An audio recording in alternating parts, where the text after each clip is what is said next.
Good morning, students. In this part of the structure and bonding, we will discuss about the hyperconjugation and the resonance. In the previous part, we have already discussed about the inductive effect, their applications, and the electromagnetic effect. Now we will brief about the hyperconjugation and the resonance.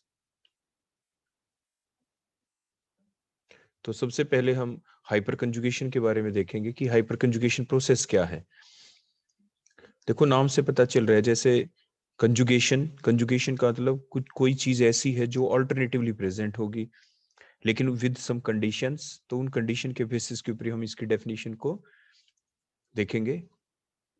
तो hyper conjugation एक ऐसी process होती है, ये कब चलती है जब आपके पास कोई ना कोई एटम हो जो sp2 हाइब्रिडाइज्ड होना चाहिए। देखो हम आपके सामने देखो यहाँ पे ड्रा करके दिखाते हैं।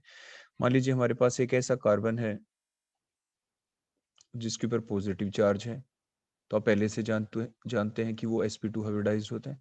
एक ऐसा कार्बन है जिसके ऊपर देखो अकेला ओड इलेक्ट्रॉन है, तो वो भी sp2 हाइब्रिडाइज्ड होगा आपका। कार्बन के पॉजिटिव चार्ज कब आता है? जब उसका कोई ना कोई बॉन्ड ब्रेक हो गया हो।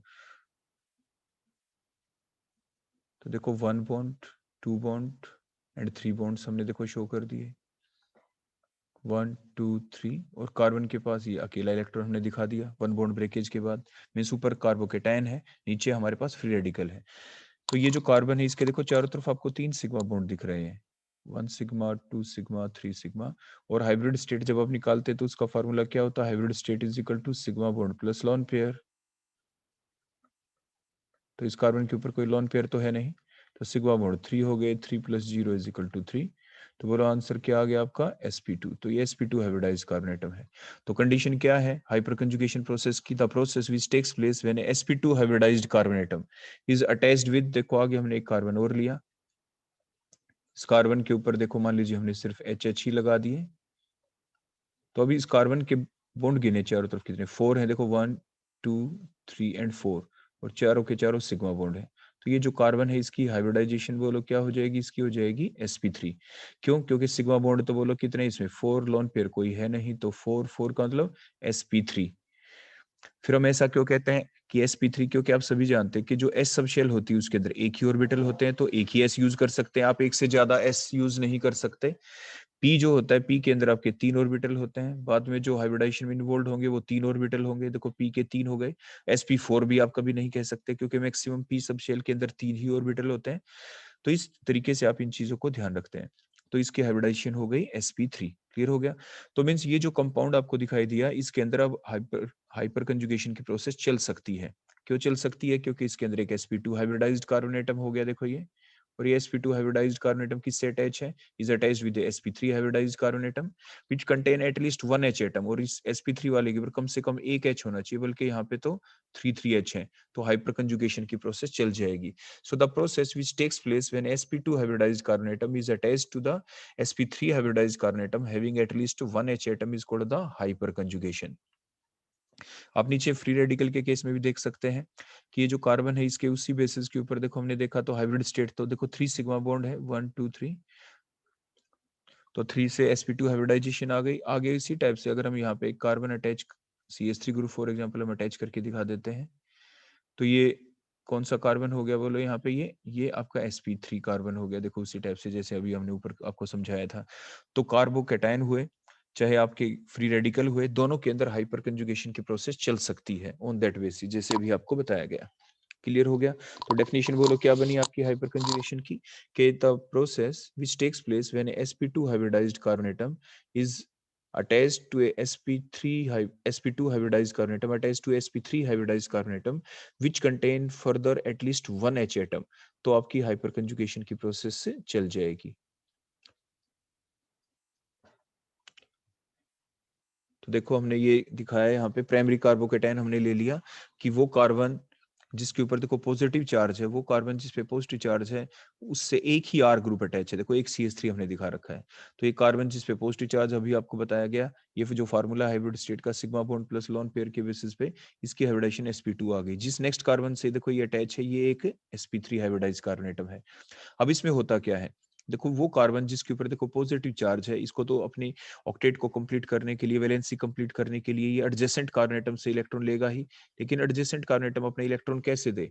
ये क्या करेगा कि इसके पास जो H अटैच है, वो जो 2 इलेक्ट्रॉन है यहाँ पे, दोनों इलेक्ट्रॉन की बोलो यहाँ पे हमने क्या कर दी, शिफ्टिंग कर दी। देखो दोनों इलेक्ट्रॉन इधर आ गए, तो यहाँ पे बोलो क्या बन गया आपके, ये आपके डबल बॉन्ड बन गया 2 इलेक्ट्रॉन आने से। तो ये जो एक कार्बन है, और इस कार्बन को अगर मैं Ha कह दूं, तो इस Ha वाला जो कार्बन है इसके ऊपर कैसा बॉन्ड आ गया बोलो, पॉजिटिव चार्ज, क्योंकि बीच का बॉन्ड तो बचा नहीं, बीच का बॉन्ड तो यहाँ पे बचा नहीं, एंड सो ऑन। ये प्रोसेस हम कंटिन्यूटी में ऐसे चलाते रहते हैं, फिर ये नेक्स्ट के साथ ऐसा हो जाए। तो अब ये जो दूसरा, अगर हम इसको H भी कह दें, तो अब इसके ऊपर पॉजिटिव चार्ज आ जाएगा, और H और कार्बन और H के बीच में आपके दोबारा से बॉन्ड बन जाएगा। तो इट मींस आपने देखा डिस्पर्सल ऑफ पॉजिटिव चार्ज हो रहा है पीछे, जैसे हमने पढ़ा था। आगे इसकी एप्लीकेशन देखेंगे हम कि what is the application of hyper conjugation. तो नेक्स्ट आप देखिए फ्री रेडिकल के अंदर ये ऐसे, तो आपके यहाँ पे हमने फुल एरो दिखाया था मूवमेंट में कार्बोकेटाइन में, क्योंकि कार्बन के ऊपर पॉजिटिव चार्ज था, वहां पे sp2 हाइब्रिडाइज्ड कार्बन एटम के ऊपर, यहाँ पे sp2 हाइब्रिडाइज्ड जो कार्बन एटम है उसके पास ओड इलेक्ट्रॉन है। तो इट मीन जो 2 इलेक्ट्रॉन है इस बॉन्ड कार्बन और H के बीच के बॉन्ड के, out of these 2 electron one of the electron get shifted toward the free radical carbon atom, जो sp2 वाला कार्बन एटम उसकी तरफ। तो एक इलेक्ट्रॉन तो देखो ये जो फ्री रेडिकल वाला ये आ गया, देखो यहाँ से एक उधर से आ गया, तो देखो डबल बॉन्ड आपका बन गया दोबारा से यहाँ पे। और कार्बन और एक जो H एटम है उसके बीच में कोई बॉन्ड नहीं है, तो वो फ्री रेडिकल की फॉर्म में प्रेजेंट है, H फ्री रेडिकल। तो आपने देखा कि यहाँ पे ये जो प्रोसेस है ये कब चल पाई, इस प्रोसेस के दौरान जो डिस्पर्सल ऑफ चार्ज हो रहा है, पॉजिटिव चार्ज या ओड इलेक्ट्रॉन का डिस्पर्सल हो रहा है, वो क्यों हो पा रहा है, विद दीज कंडीशन। कंडीशन क्या थी कि hyperconjugation is the process which takes place when sp2 hybridised carbon atom, देखो दोनों जगह है, कार्बोकेटाइन में भी sp2 है, फ्री रेडिकल के अंदर भी देखो sp2 है। When sp2 hybridised carbon atom is attached to the sp3 hybridised carbon atom which contain at least 1 H atom, और उस sp3 वाले के ऊपर कम से कम एक H होना जरूरी। आपने देखा कि ऐसा क्यों, अगर उसके इस कार्बन sp3 वाले कार्बन के पास H नहीं होता, तो जो हम ये फर्दर डबल बॉन्ड बना रहे हैं इलेक्ट्रॉन की शिफ्टिंग के द्वारा, तो ये बॉन्ड बन ही नहीं पाता, मींस ये प्रोसेस चल ही नहीं पाती। इसलिए sp3 हाइब्रिडाइज्ड कार्बन एटम के ऊपर कम से कम एक H का होना जरूरी है। और आपने देखा इस प्रोसेस के दौरान क्या हुआ है, जो ये कार्बन एटम है, जो sp2 हाइब्रिडाइज्ड कार्बन एटम का जो अनहाइब्रिड जो ऑर्बिटल है, क्योंकि आप पहले सीख चुके होते हैं कि आपके जो अनहाइब्रिड ऑर्बिटल होते हैं वही पाई बॉन्ड बनाते हैं। तो यहाँ पे आपके दोबारा से साइडवेज ओवरलैपिंग होके और आपकी फर्दर प्रोसेस चल जाती है। तो जो अनहाइब्रिड ऑर्बिटल है sp2 हाइब्रिडाइज्ड कार्बन एटम के, वो ओवरलैप किसके साथ करते हैं, filled orbital of the sp3 hybridised carbon atom. यानी जो ओवरलैपिंग हुई है यहाँ पे, ये जो पाई बॉन्ड जो बना है ये किस टाइप से बना है, ये कुछ इस तरह से बना कि ये जो कार्बन एटम था इसके, देखो ये जो 2 इलेक्ट्रॉन थे दोनों के दोनों हमने शिफ्ट किए, देखो H तो यहाँ से देखो हट गया, ये यहाँ से इसने अपने इलेक्ट्रॉन लूज कर दिए।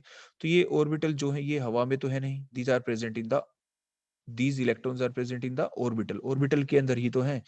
तो यही हमने कहा है कि the filled orbital of sp3 hybridised carbon atom, जो ये कार्बन एटम है इसके जो इलेक्ट्रॉन है ये ऑर्बिटल के अंदर है। और ऐसे ही यहाँ पे जो ये ऑर्बिटल जब आएगा यहाँ पे, देखो ये कार्बन और ये कार्बन जब H हट जाएगा यहाँ से, और ये जो इलेक्ट्रॉन दोनों के दोनों, देखो दोनों के दोनों इलेक्ट्रॉन है यहाँ पे इस कार्बन के पास H के हटने के बाद, जिसे H हमने कहा था। और ये साथ वाला देखो जो ये कार्बन है जिससे CH2 कह रहे हैं, इसके अंदर 3 बॉन्ड है, तो इसके पास अभी एक ऑर्बिटल अभी खाली है। कौन सा, अनहाइब्रिड ऑर्बिटल। अनहाइब्रिड ऑर्बिटल की शेप एज सच हमें दिखानी पड़ती है, देखो। तो इनके बीच क्या होगा बोलो, इनके बीच क्या हो जाएगी बोलो, यहाँ पे ओवरलैपिंग हो जाएगी। और इस तरह से जो ओवरलैपिंग अब हुई है, इसी ओवरलैपिंग से देखो यहाँ पे ये आगे जाके डबल बॉन्ड बन गया है। क्लियर हो गया। तो ये हमने यहाँ पे लिख रखा था कि जो इलेक्ट्रॉन की शिफ्टिंग कैसे होती है, या आप इनऑर्गेनिक में अच्छे से पढ़ चुके होते हैं। और during that process there is one H atom which forms no bond, एक H एटम ऐसा है, चाहे आप कार्बोकेटाइन के केस में देखें उसका, देखो जब ये प्रोसेस चलती है तो देखो ये Ha पॉजिटिव जो हमने लिख रखा है, इसने देखो अब कोई बॉन्ड नहीं बना रखा। ऐसे ही फ्री रेडिकल के केस में देखिए, ये जो H फ्री रेडिकल दिखा रखा है, इसने कार्बन के साथ कोई भी बॉन्ड नहीं बना रखा।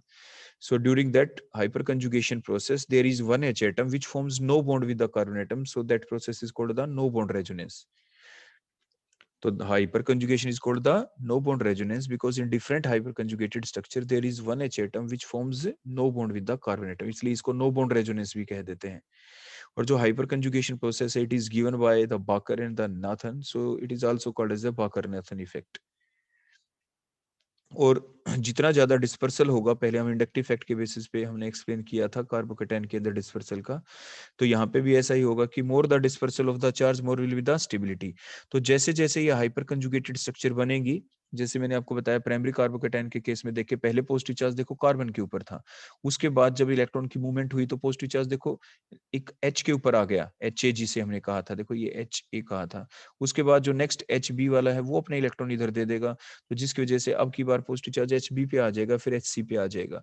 Means more the number of the hyper conjugated structure more will the dispersal of charge means, तो more the dispersal more the stability, उतनी ज्यादा क्या हो जाएगी स्टेबिलिटी, आगे हम एक्सप्लेन करेंगे। तो ये था हाइपर कंजुगेशन के बारे में।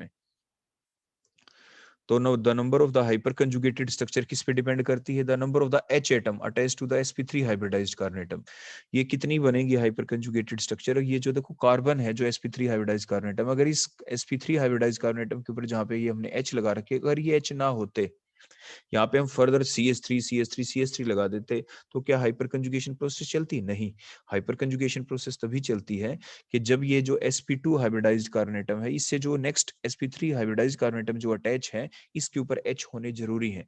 जितने H होंगे उतनी ही ज्यादा हाइपर कंजुगेटेड स्ट्रक्चर बनेंगी। तो more the number of the hyper conjugated structure and more will be the stability. अब हम देखेंगे हाइपर कंजुगेशन की एप्लीकेशन। जैसे हम जो कार्बोकेटाइन और जो कार्बन आयन है, फ्री रेडिकल है, उनकी जो स्टेबिलिटी है वो हम पहले एक्सप्लेन कर चुके थे इंडक्टिव फैक्ट के बेसिस के ऊपर, लेकिन कई बार एग्जाम में आपसे क्वेश्चन ऐसे पूछा जा सकता है कि explain the stability order among the different carbocations primary secondary and tertiary on the base of hyper conjugation. तो फिर हमें हाइपर कंजुगेशन के बेसिस के ऊपर ही उसको एक्सप्लेन करना होगा। So the first application of the hyperconjugation is that this effect can be used to explain the stability order among the different carbonium ions, primary, secondary and the tertiary one. तो जैसे कि हम पहले पढ़ चुके हैं, हमें एक्सप्लेन वही करना होगा कि more the dispersal of the charge more will be the stability. अगर हम प्राइमरी कार्बोकेटाइन लेते हैं, जैसे आपके सामने स्ट्रक्चर ये आ गई, तो इसमें आप देखिए जो sp2 हाइब्रिडाइज्ड कार्बन एटम है वो बोलो किससे अटैच है, एक sp2 हाइब्रिडाइज्ड कार्बन एटम ये sp3 से अटैच है, और sp3 के ऊपर बोलो कितने H हैं, 3H हैं। तो ये जो 3H हैं, अगर हम इनके नाम रख दें, क्या नाम रख दें हम, एक का नाम HA रख दें, दूसरे का नाम HB रख दें, और थर्ड का नाम HC रख दें, तो क्या होगा? तो सबसे पहले जब हमारी ये इलेक्ट्रॉन की देखो हमने जो मूवमेंट दिखाई यहाँ पे, कार्बन और H के बीच के दोनों इलेक्ट्रॉन इधर हमने आगे शिफ्ट किए, तो देखो ये डबल बॉन्ड बन गया HA के ऊपर, बोलो कैसा चार्ज आ गया, पॉजिटिव चार्ज। तो हो गया ना पॉजिटिव चार्ज का डिस्पर्सल, तो ये फर्स्ट हाइपर कंजुगेटेड स्ट्रक्चर बन गई। अगर ऐसे ही अगर हम फर्दर मूवमेंट दिखाएं तो क्या होगा, अगर ये दोनों इलेक्ट्रॉन्स अगर हम आगे शिफ्ट कर देते जिसे हम HB कह रहे हैं, तो अब क्या होगा? तो देखो ये C डबल बॉन्ड जो CH2 था ये तो SH है, और ये जो HP है इसके बॉन्ड चले गए हैं, तो HB के ऊपर पॉजिटिव चार्ज आ गया, और जो इलेक्ट्रॉन आगे कहाँ पे चले गए, यहाँ पे HA की तरफ चले गए, देखो यहाँ पे जिसे हम HA कह रहे थे। तो HA ने बोलो क्या कर लिया, दोबारा से बॉन्ड बन गया कार्बन और HA के बीच में, और HC हमारा SH है, तो ये सेकंड हाइपर कंजुगेटेड स्ट्रक्चर बन गई। एंड सो ऑन अगर हम फर्दर भी दिखाएं तो अब की बार क्या होगा, कार्बन और HC के बीच में जो इलेक्ट्रॉन है देखो इनकी शिफ्टिंग हो जाएगी यहाँ पे HB की तरफ। तो जो आपके यहाँ पे HB था, अब HB के साथ देखो ये दोबारा से बॉन्ड बन गया, यहाँ पे दो इलेक्ट्रॉन आने की वजह से। ऊपर HA तो था ही, अब की बार देखो HC के साथ कोई बॉन्ड नहीं बनेगा क्योंकि HC के दोनों इलेक्ट्रॉन शिफ्ट हो चुके थे, तो HC के ऊपर बोलो कैसा चार्ज आ जाएगा, अब की बार पॉजिटिव चार्ज। तो देखो ये फर्स्ट स्ट्रक्चर बनी, ये सेकंड स्ट्रक्चर बनी, ये थर्ड स्ट्रक्चर बनी। इन तीन स्ट्रक्चर में बोलो पॉजिटिव चार्ज पहले किसके ऊपर था, बोलो पहले कार्बन के ऊपर था, वो फिर किस पे आया, HA के ऊपर, उसके बाद किस पे आया, HB के ऊपर, फिर किस पे आ गया, HC के ऊपर आ गया। तो टोटल कितनी हाइपर कंजुगेटेड स्ट्रक्चर बनी, बोलो 3 हाइपर कंजुगेटेड स्ट्रक्चर्स यहाँ पे बन गई। एक तो वो खुद है, पहला कार्बोकेटाइन था, उसके बाद 3 और बन गई। क्यों बनी 3? क्योंकि जो sp3 हाइब्रिडाइज्ड कार्बन एटम है इसके ऊपर 3H अटैच है, देखो HA, HB और HC, तो इसलिए 3 हाइपर कंजुगेटेड स्ट्रक्चर्स यहाँ पे बन गई हैं प्राइमरी कार्बोकेटाइन के अंदर। अगर हम ऐसे ही सेकेंडरी कार्बोकेटाइन में देखेंगे तो उसमें क्या होगा, देखो ये कार्बन जिस पे पॉजिटिव चार्ज है, इसमें जो CH3 ग्रुप है देखो दो साइड में अटैच है, ये रहा CH3 और ये भी तो देखो CH3 ही है। तो ये जो sp2 हाइब्रिडाइज्ड कार्बन एटम है हमारा सेकेंडरी कार्बोकेटाइन के अंदर, ये दो साइड में ये जो कार्बन है बोलो ये कौन है, बोलो sp3, और इधर भी बोलो जिससे ये अटैच है, बोलो ये कौन है, ये आपका sp3। तो sp2 हाइब्रिडाइज्ड कार्बन एटम दो दो sp3 कार्बन एटम से अटैच है, और उनके ऊपर कितने H हैं देखो, इस कार्बन के ऊपर बोले sp3 वाले पे कितने हैं, देखो 3H है तो 3 हो गया, दूसरे पे भी 3 है तो बोलो 3 हो गया। तो टोटल कितनी हाइपर कंजुगेटेड स्ट्रक्चर बनेगी, टोटल 6। कैसे इलेक्ट्रॉन की मूवमेंट होती है वो हम आपको ऊपर पहले ही बता चुके हैं। तो जो आपका सेकेंडरी कार्बोकेटायन है उसके अंदर टोटल 6 हाइपर कंजुगेटेड स्ट्रक्चर बनेंगे, मींस वहां पे डिस्पर्सल ऑफ पॉजिटिव चार्ज ज्यादा होगा। दोनों जो CH3 ग्रुप है उनके ऊपर 3-3 H लगे हुए हैं, सभी के ऊपर पॉजिटिव चार्ज 1 बाय 1 डिस्पर्स होता रहेगा। जैसे प्राइमरी कार्बोकेटायन में दिखाया, पहले पॉजिटिव चार्ज HA पे आया, फिर HB पे, HC के ऊपर एंड सो ऑन, ऐसे ही सेकेंडरी कार्बोकेटायन के अंदर ज्यादा डिस्पर्सल हो जाएगा। ऐसे टर्शरी कार्बोकेटायन देखें तो उसमें आप देखें वो कार्बन जिसके ऊपर देखो ये पॉजिटिव चार्ज है, जो ये sp2 हाइब्रिडाइज कार्बन एटम है, ये कितने R ग्रुप से अटैच है, देखो 3। देखो ये नीचे रहा CH3, तो ये sp3 हाइब्रिडाइज कार्बन एटम है। कैसे निकालते हैं हाइब्रिडाइजेशन वो आपको पहले बता चुके हैं। ये भी sp3 हाइब्रिडाइज्ड कार्बन एटम है, जो इधर ये अटैच है ये भी आपका sp3 हाइब्रिडाइज्ड कार्बन एटम है। तो sp2 हाइब्रिडाइज्ड कार्बन एटम जिस sp3 से अटैच है उनके ऊपर हमें H गिनने हैं, तो H बोलो कितने हो गए, देखो 1 2 3 हो गए। नेक्स्ट वाले के ऊपर भी बोलो कितने हो गए, हमारे 3 हो गए। क्लियर हो गया। तो इस टाइप से हमारे पास जो टोटल हैं वो कितने हो गए, बोलो टोटल हमारे पास 9 आपके हो गए टोटल। तो 9 हाइपर कंजुगेटेड स्ट्रक्चर यहाँ पे बन जाएंगी। तो हमने देखा कि more the dispersal of the charge more will be the stability. तो सबसे ज्यादा डिस्पर्सल ऑफ जो पॉजिटिव चार्ज हुआ है वो किस में हो रहा है, टर्शरी कार्बोकेटायन के अंदर, क्योंकि उसमें 9 हाइपर कंजुगेटेड स्ट्रक्चर्स बन रही है as compare to the secondary than the primary one. तो अब देखो क्या लिखेंगे, on moving from the primary carbonium ion to secondary carbonium ion to tertiary carbonium ion, the number of the hyper conjugated structures increases, यानी 3 है primary में, secondary में 6 है और टर्शरी कार्बोकेटायन में 9 हाइपर कंजुगेटेड स्ट्रक्चर्स बन रही हैं, and thus the extent of dispersal of positive charge also increases. So the stability order also increases, and thus the stability order among these different carbonium ion will be tertiary carbonium ion is more stable than secondary than the primary carbonium ion. Clear हो गया। अब एक चीज जो है हमारी next application जो इसके अंदर आएगी वो आएगी स्टेबिलिटी ऑर्डर हमें एक्सप्लेन करना है among the different free radicals. तो वही बेसिक फैक्ट चलेगा, मोर the dispersal of the charge हो चाहे पॉजिटिव चार्ज हो, तो यहाँ पे हमारे चार्ज की जगह हमारे पास क्या आ जाएगा, बोलो यहाँ पे हमारे पास फ्री रेडिकल में क्या होता है, बोलो ओड इलेक्ट्रॉन होता है।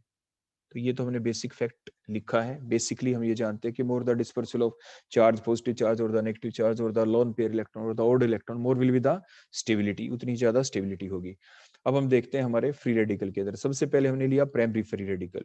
प्राइमरी क्यों कह रहे हैं, क्योंकि वो कार्बन जिसके ऊपर ये free radical odd electron present है वो एक ही R ग्रुप से अटैच है, एक ही CH3 ग्रुप से अटैच है, यहाँ पे एक ही अल्काइल ग्रुप से अटैच है। तो प्राइमरी फ्री रेडिकल अगर 2 R ग्रुप से अटैच होता तो सेकेंडरी 3 से होता तो टर्शियरी फ्री रेडिकल होता। अब इसमें भी देखें तो ये जो sp2 हाइब्रिडाइज कार्बन एटम है ये जिस sp3 से अटैच है वहां पे देखो 3 H हमने दिखा रखे हैं, एक को HA कहेंगे, फिर नेक्स्ट को HB और HC।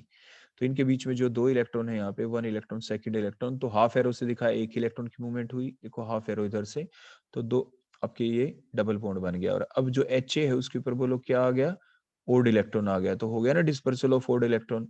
तो जो ओड इलेक्ट्रॉन पहले कार्बन के ऊपर था अब वो HA के ऊपर आ गया है। फर्दर अगर हम इसी टाइप से फर्दर आपके मूवमेंट दिखाएं तो अब की बार क्या होगा, देखो हाफ एरो जो 2 इलेक्ट्रॉन थे कार्बन और HB जो हमने शो कर रखा है यहाँ पे उसके बीच में, तो एक इलेक्ट्रॉन ऊपर जाने की वजह से क्या हो गया, बोलो C डबल बॉन्ड CH2। देखो ये तो हमारा H सच ही रहेगा और यहाँ पे जो HB था अब इसके पास देखो अपने खुद का एक इलेक्ट्रॉन बच गया बस, क्योंकि एक इलेक्ट्रॉन जो कार्बन है उसने अपना लेके और HA के साथ आपकी म्यूचुअल शेयरिंग कर ली। देखो ये HA के साथ देखो ये दोबारा से बॉन्ड बन गया और ये HC देखो नीचे अटैच है, तो हो गया ना डिस्पर्सल ऑफ ओड इलेक्ट्रॉन। तो जो ओड इलेक्ट्रॉन पहले किसके ऊपर था, कार्बन के ऊपर, फिर HA पे आया, अब HB के ऊपर आ गया। फर्दर अगर हम देखेंगे इसी टाइप से मूवमेंट तो कार्बन और HC के बीच में जो इलेक्ट्रॉन है फिर ओड इलेक्ट्रॉन की देखो मूवमेंट हुई, हाफ एरो से हम शो करेंगे।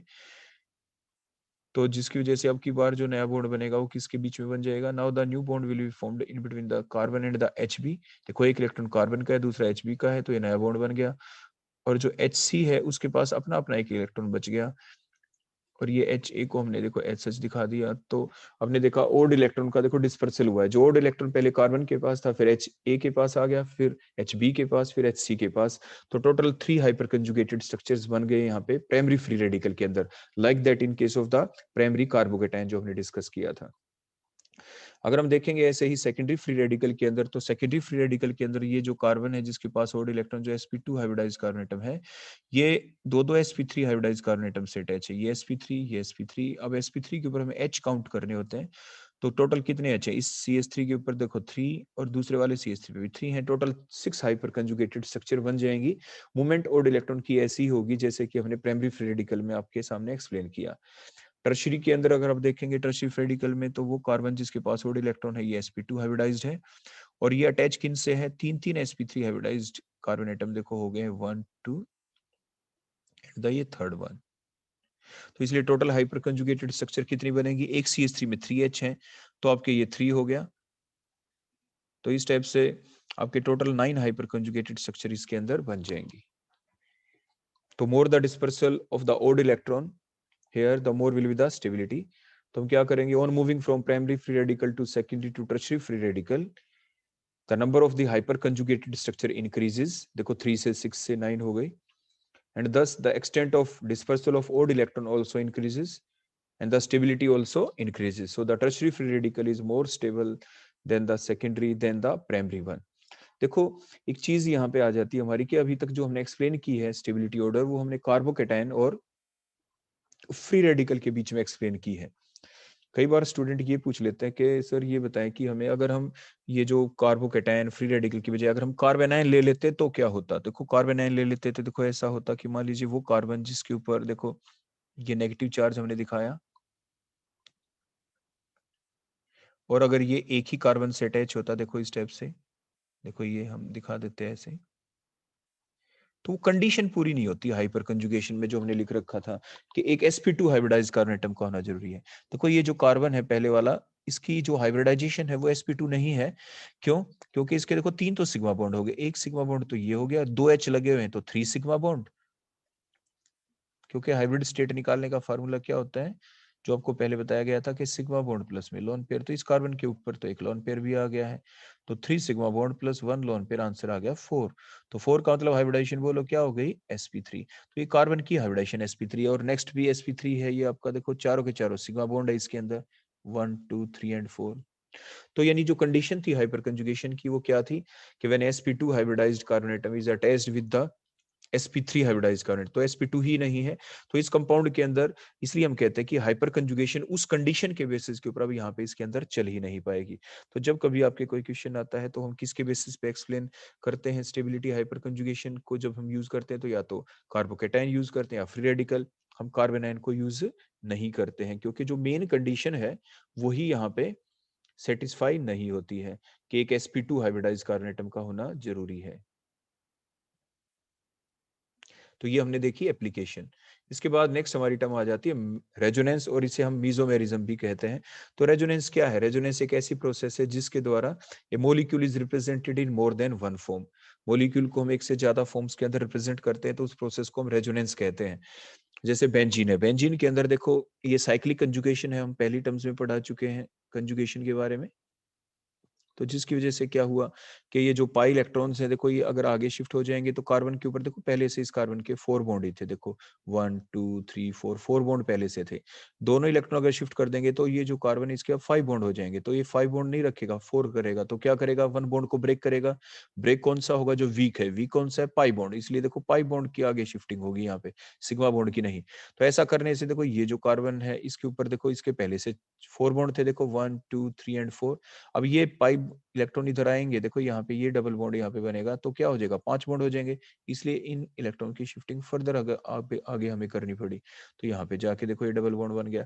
तो इस टाइप से आपके पाई जो इलेक्ट्रॉन है उनकी शिफ्टिंग हो गई है, तो एक जो स्ट्रक्चर है वो दूसरी स्ट्रक्चर के अंदर कन्वर्ट हो गई है। और क्योंकि कंटिन्यूअसली में अंडर मूवमेंट रहते हैं, तो बीच के जो पाई इलेक्ट्रॉन को हम बीच में ये जो सर्कल है इससे रिप्रेजेंट कर देते हैं, जिसे हम रेजोनेंस हाइब्रिड, जो डिफरेंट ये रेजोनेटिंग स्ट्रक्चर्स बन गए, इनके बीच की जो स्ट्रक्चर होती है उसे हम रेजोनेंस हाइब्रिड कहते हैं। So how will you define the resonance? The process in which a one molecule is represented by more than one structure is called the resonance or the mesomerism. Next point आ जाता है जो circle क्या है? The circle in the benzene ring represents the movement of the pi electron. जो pi electron move कर रहे थे ये उसी को represent करता है। नेक्स्ट आ जाता है रेजोनेटिंग स्ट्रक्चर क्या है। जो ये डिफरेंट स्ट्रक्चर बनी है during that process of resonance, इन्हें हम रेजोनेटिंग स्ट्रक्चर कहते हैं। So the different structure which are form during the process of resonance are called the resonating structure और द कैनोनिकल स्ट्रक्चर्स। नेक्स्ट आ जाता है रेजोनेंस हाइब्रिड क्या है। इन डिफरेंट रेजोनेटिंग स्ट्रक्चर के बीच की जो स्ट्रक्चर है उसको हम क्या कहते हैं, रेजोनेंस हाइब्रिड। तो the structure in between the different resonating structure is called the resonance hybrid. Next आ जाता है इसकी हमें जरूरत क्यों पड़ी। देखो क्या होता है कि जितनी भी प्रॉपर्टी हैं किसी भी कंपाउंड की, फॉर एग्जांपल बेंजीन की, जब हम उसकी सारी प्रॉपर्टीज को एक्सप्लेन करते हैं तो उसकी सारी प्रॉपर्टी, मान लीजिए इसको हम पहले वाली को स्ट्रक्चर नंबर 1 कह देते हैं, सेकंड वाली को स्ट्रक्चर नंबर 2 कह देते हैं, क्योंकि इनमें जो पोजीशन है वो अलग अलग है, वैसे सिमेट्रिकल मॉलिक्यूल है। तो मैं सारी की सारी ये नहीं, और भी जो डिफरेंट कंपाउंड है उनको भी इंक्लूड करके ये बातें कह रहे हैं कि देर आर सम मॉलिक्यूल, कुछ मॉलिक्यूल ऐसे होते हैं जिनकी सारी की सारी प्रॉपर्टी जो अकेली एक स्ट्रक्चर है, स्ट्रक्चर जैसे 1 है, उसकी हेल्प से हम एक्सप्लेन नहीं कर पाते। हमें उस कंपाउंड की सारी प्रॉपर्टीज को एक्सप्लेन करने के लिए जो उसकी डिफरेंट स्ट्रक्चर है उनकी हेल्प लेनी पड़ती है। कुछ प्रॉपर्टी स्ट्रक्चर 1 से एक्सप्लेन हो पाती हैं, कुछ स्ट्रक्चर 2 से एक्सप्लेन हो पाती हैं, किसी और कंपाउंड में ये जो रेजोनेटिंग स्ट्रक्चर है 2 से भी ज्यादा बन सकती हैं। तो कुछ स्ट्रक्चर को एक्सप्लेन करने के लिए स्ट्रक्चर नंबर 3 की हेल्प लेनी पड़ेगी मान लीजिए। तो इसीलिए हमें डिफरेंट स्ट्रक्चर ड्रा करनी पड़ती है। तो what is the need of the resonance, resonance process चली ही क्यों, क्यों हमें इसको यूज करना पड़ा, because there are some molecules whose all the properties cannot be explained with the help of the single structure, so we have the need to take the help of more than one structure, so means the resonance process takes place। इसका मतलब resonance process हमें चलानी ही पड़ी, उसकी help लेनी ही पड़ी। Next आ जाता है कैरेक्टरिस्टिक्स क्या है रेजोनेंस की। तो सबसे पहला पॉइंट ये आ जाता है कि रेजोनेंस प्रोसेस चलती कब है। तो रेजोनेंस जो प्रोसेस है इसके चलने के लिए जो मॉलिक्यूल उसका प्लेनर होना जरूरी है। मींस जिन दो एटम के बीच में आप इन्वॉल्वमेंट करेंगे रेजोनेंस की, वो उनका आपस में एक प्लेन में होना जरूरी है। अगर वो प्लेन में नहीं होंगे तो रेजोनेंस की प्रोसेस से नहीं चलेगी। So the molecule should be planar. The central atom should have sp2 hybridisation. क्योंकि ने पढ़ा था कि जो sp2 हाइब्रिडाइजेशन जब होती है तभी आपका जो मॉलिक्यूल होता है वो कैसा होता है, वो प्लेनर होता है। तो मॉलिक्यूल कैसा होना जरूरी है, प्लेनर होना जरूरी है। अब ये डिफरेंट आप एग्जांपल देखें, इनके अंदर देखो हाइपर कंजुगेशन हमने पहले पढ़ा था, उस कंजुगेशन के अंदर भी हमने पढ़ा था। तो कंजुगेशन ही तो इन्वॉल्व है रेजोनेंस के अंदर।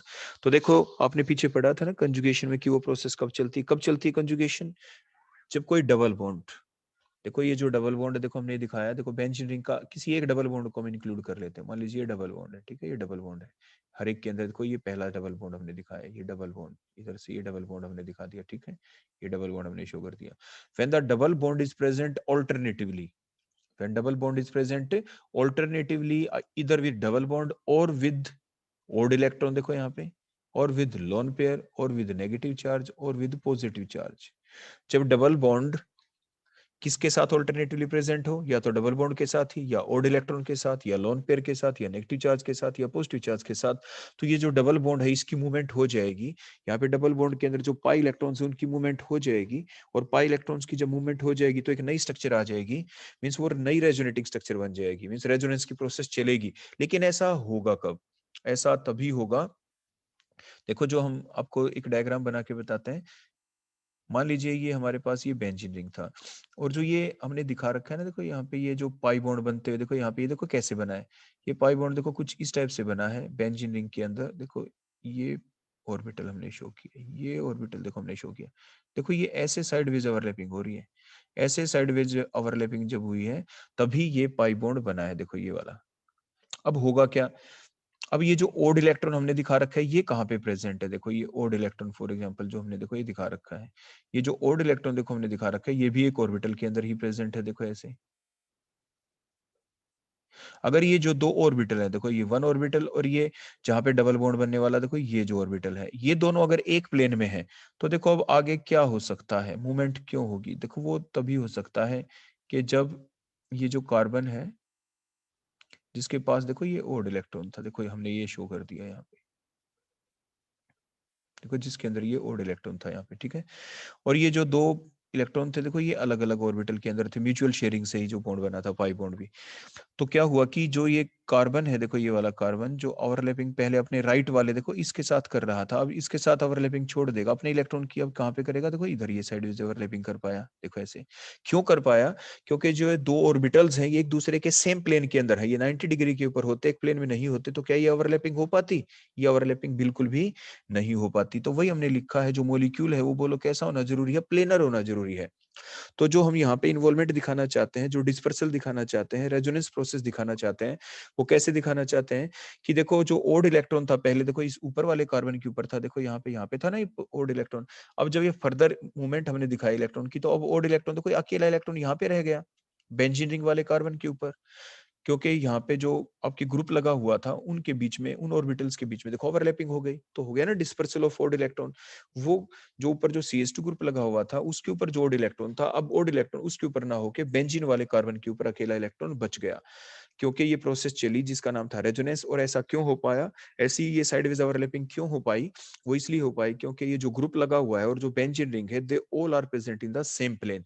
सो that is the first condition, the molecule should be planar, means the central atom having the positive charge or lone pair electron or the odd electron should be in the same plane with the other structure, जो other form है जो benzene ring है उसके साथ वो एक ही plane के अंदर होनी चाहिए। और ऐसा तभी होगा जब हाइब्रिडाइजेशन sp2 होगी, क्योंकि आप जानते हैं ये जो बेंजीन वाला कार्बन है इसकी हाइब्रिडाइजेशन बोलो यहाँ पे क्या है, हर जगह sp2 ही है। क्यों है बोलो sp2, क्योंकि ये जो कार्बन है इसके देखो कितने बॉन्ड है, एक सिग्मा बॉन्ड, ये दूसरा सिग्मा बॉन्ड, ऊपर भी सिग्मा, एक जो बचा हुआ है ये देखो ये यहाँ पे पाई है। तो हाइब्रिड स्टेट निकालते हैं तो क्या होता है उसके अंदर sigma bond plus lone pair देखते हैं, तो 3 सिग्मा बॉन्ड हो गए, तो 3 सिग्मा का मतलब sp2 हाइब्रिडाइजेशन है। क्लियर हो गया इतना। तो मोलिक्यूल बोलो कैसा होना जरूरी है, प्लेनर होना जरूरी है। नेक्स्ट पॉइंट आ जाता है कि अगली कंडीशन, मोलिक्यूल शुड है, जैसे मैंने अभी बताया कि ये रेजोनेंस प्रोसेस चलती क्या, इसकी कंडीशन क्या है, हमने क्या बोला था, the double bond must be present alternatively, must be present in conjugation, the double bond must be present alternatively with the atom having odd electron और द लोन पेयर और द नेगेटिव चार्ज और the positive charge. तो यही लिखा है condition में कि the molecule should have a double bond, molecule के अंदर एक ऐसा डबल बॉन्ड होना चाहिए जैसे बेंजीन रिंग के अंदर हमने दिखा दिया, और एन एटम और ए पॉजिटिव चार्ज और ए फ्री रेडिकल और द नेगेटिव चार्ज और the lone pair which is present alternatively with respect to the multiple bond। अब कई बार क्वेश्चन ये आ जाता है कि बच्चे पूछते हैं सर ये जो स्ट्रक्चर नंबर 1 है जो हमने मिथाइल बेंजीन दिखा रखी है इसमें क्या है, देखो इसमें ये 2b लोन पेयर है, 2b लोन पेयर का मतलब अगर ये H एटम यहाँ से देखो रिप्लेस हो जाए, ये चला ही जाए, देखो यहाँ से है ही नहीं, मान लीजिए मान ले ऐसे, उसको कहते हैं 2b लोन पेयर। अब ये जो दो इलेक्ट्रॉन बच गए यहाँ पे, एक कार्बन का एक H का, इसको कहते हैं अब ये लोन पेयर की तरह करेंगे एक्ट। ये किसकी तरह एक्ट करेंगे बोलो, लोन पेयर की तरह, तो हो जाएंगे फिर ये रेजोनेंस के अंदर अंदर इन्वॉल्व, तो इसको कहते हैं लोन पेयर इलेक्ट्रॉन की बजाय 2b लोन पेयर, जो लोन पेयर होने वाले हैं। तो ये कंडीशन थी आपकी रेजोनेंस की। इसके बाद नेक्स्ट पॉइंट आ जाता है कि रेजोनेंस के दौरान देखो हुआ क्या है, रेजोनेंस के दौरान जो पाई इलेक्ट्रॉन्स होते हैं, जो लोन पेयर इलेक्ट्रॉन होते हैं, जो ओड इलेक्ट्रॉन होता है, या जो रेयरली, जैसे पहला जो एग्जांपल लिया हमने एल्काइल ग्रुप, उसके अंदर ये 2b लोन पेयर बन गए हैं, जो सिग्मा बॉन्ड जो था, ये सिग्मा बॉन्ड के इलेक्ट्रॉन H हटने के बाद ये भी लोन पेयर की तरह एक्ट करेंगे, तो 2b जो लोन पेयर हैं दे गेट इन्वॉल्व। तो रेजोनेंस प्रोसेस के दौरान इन इलेक्ट्रॉन्स की क्या होती है बोलो, इन्वॉल्वमेंट होती है। नेक्स्ट पॉइंट क्या होता है, जो डिफरेंट रेजोनेटिंग स्ट्रक्चर बनती है, they differ in the position of electron. आपने देखा कि इलेक्ट्रॉन की पोजीशन चेंज हो गई, जो ओड इलेक्ट्रॉन देखो हमने स्ट्रक्चर में दिखाया था, पहले CH2 वाले कार्बन के ऊपर था, वो बेंजीन रिंग वाले देखो इस कार्बन के ऊपर आ गया है, पोजीशन ही चेंज हुई है, सिर्फ क्या चेंज हुई है बोलो, आपके पोजीशन चेंज होगी आपके इलेक्ट्रॉन्स की रेजोनेंस प्रोसेस के दौरान। तो ये करेक्टरिस्टिक है आपके रेजोनेंस की। इसके बाद देखो नेक्स्ट प्रॉपर्टी, नेक्स्ट करेक्टरिस्टिक इसकी क्या बन जाएगी, the resonating structures having the separation of charge. अगर हम देखो ऐसी स्ट्रक्चर तो बेंजीन में बना नहीं सकते ना, क्योंकि इसके अंदर तो ऐसा होगा ही नहीं। तो अगर अगर अगर हम ऐसी स्ट्रक्चर बनाने की कोशिश भी करें तो इसमें सेपरेशन ऑफ चार्ज हो जाएगा। मींस आपके जो दो इलेक्ट्रॉन हमने किसी एक एटम की तरफ देखो ऐसे मूव कर दिए, तो एक कार्बन के एटम के ऊपर नेगेटिव चार्ज, दूसरे के ऊपर क्या आ गया बोलो, positive charge. So the structure, resonating structure having the separation of charge are less stable than the structure having no separation of charge. तो सेपरेशन ऑफ चार्ज वाली स्ट्रक्चर हमेशा कम स्टेबल होती है। जैसे अगर हम ये दिखा दें कोई और एग्जांपल देखो आपके सामने लेके, मान लीजिए हम ये लिख देते हैं CH2 डबल बॉन्ड CH, जो हमने पहले वाले लेक्चर के अंदर भी आपको बताया था। इसके अंदर अगर हम इन दोनों पाई इलेक्ट्रॉन्स की देखो मूवमेंट इधर कर दे, क्यों, these two double bond are present alternately, ऐसा क्यों, क्योंकि ये पीछे से इलेक्ट्रॉन यहाँ पे शिफ्ट हो जाएंगे। तो अब ये जो रेजोनेंस प्रोसेस चली इसमें देखो शिफ्टिंग सिर्फ इलेक्ट्रॉन की हुई है, देखो CH2 ये डबल बॉन्ड आपके सिंगल हो गया, ये जो सिंगल बॉन्ड था यहाँ पे 2 इलेक्ट्रॉन आने की वजह से यहाँ पे क्या बन गया, डबल बॉन्ड। डबल बॉन्ड आने, ये बनने से, इलेक्ट्रॉन आने से ही तो ये जो कार्बन एटम इसकी वैलेंसी 5 हो गई थी, इसलिए तो ये इसको अपनी वैलेंसी 4 मेंटेन करनी थी, इसलिए पाई इलेक्ट्रॉन की फर्दर आगे देखो ऐसे शिफ्टिंग हुई थी। तो 2 इलेक्ट्रॉन देखो आगे फर्दर चले गए, खुद कार्बन का, एक नेक्स्ट वाले एडजेसेंट कार्बन का, तो इस कार्बन के ऊपर एक एक्स्ट्रा इलेक्ट्रॉन आ गया, इसलिए नेगेटिव चार्ज। कई बार बच्चे ये कहते हैं सर एक इलेक्ट्रॉन जो नेगेटिव चार्ज होता है उसका मतलब तो एक इलेक्ट्रॉन होता है, तो आप 2 डॉट क्यों दिखाते हैं? क्योंकि ये बॉन्ड जब ब्रेक हुआ है यहाँ पे, तो देखो इस बॉन्ड के अंदर जो 2 इलेक्ट्रॉन थे, ये 2 इलेक्ट्रॉन किसके हैं? देखो ये आपके म्यूचुअल शेयरिंग के इलेक्ट्रॉन है। एक तो इसी का CH2 वाला जो कार्बन, एक तो इसी का इलेक्ट्रॉन था, एक एडजेसेंट कार्बन का था। तो जब ये इलेक्ट्रॉन इस CH2 वाले कार्बन ने अपनी तरफ लिए हैं, तो एक तो खुद का ही इलेक्ट्रॉन है, तो एक ही तो एक्स्ट्रा इलेक्ट्रॉन आया है, तो दिखाने में तो 2 डॉट दिखानी पड़ेंगी, एक खुद का इलेक्ट्रॉन, एक एक्स्ट्रा इलेक्ट्रॉन, इसलिए 1 नेगेटिव चार्ज इस पे लगाया जाता है। पीछे वाले लास्ट जो कार्बन एटम है इसके ऊपर एक पॉजिटिव चार्ज आ जाएगा, क्योंकि इसके बॉन्ड के अंदर देखो जो 2 इलेक्ट्रॉन थे, इसके तो एक ही इलेक्ट्रॉन की कमी हुई है, तो 1 पॉजिटिव चार्ज आ गया। तो ये स्ट्रक्चर ऐसी बनी जिसमें सेपरेशन ऑफ चार्ज हो गया है पाई इलेक्ट्रॉन के बाद। तो हमने यही लिखा था, the resonating structure having the separation of charge are less stable. तो अगर सेपरेशन ऑफ चार्ज हो जाता है तो वो स्ट्रक्चर क्या हो जाती है, लेस स्टेबल हो जाती है, having the than the structure having no separation of charge. Next देखते हैं इफेक्ट ऑफ द रेजोनेंस, कि रेजोनेंस का इफेक्ट क्या है। तो आप ध्यान से देखें कि more the number of the resonating structure, जैसे हम पीछे भी बात कर रहे थे, more the dispersal of the electrons, जैसे आपके ये जो आपकी मूवमेंट हुई है इलेक्ट्रॉन्स की, देखो यहाँ पे, तो उससे क्या होगा, एनर्जी देखो बाहर निकलेगी, एनर्जी बोलो क्या हो जाती है, बाहर रिलीज हो जाती है। तो more the resonating structure, more will be the energy released during the movement of these pi electron, and thus less, खुद की जो एनर्जी वो कम हो जाएगी, क्योंकि एनर्जी बाहर निकलेगी तो खुद की एनर्जी सिस्टम की क्या हो जाएगी, कम। And more will be the stability, क्योंकि जो स्टेबिलिटी होती है वो हमेशा एनर्जी के बोलो क्या होती है, inversely proportional, means energy is always inversely proportional to बोलो क्या होती है, आपकी स्टेबिलिटी होती है। तो इस फैक्ट को आप हमेशा ही ध्यान रखते हैं। नेक्स्ट पॉइंट देखें, रेजोनेंस एनर्जी किसे कहते हैं। तो जो ये एनर्जी रिलीज होती है during the movement, during the delocalisation of these electrons, तो उस रिलीज एनर्जी को ही हम कहते हैं रेजोनेंस एनर्जी।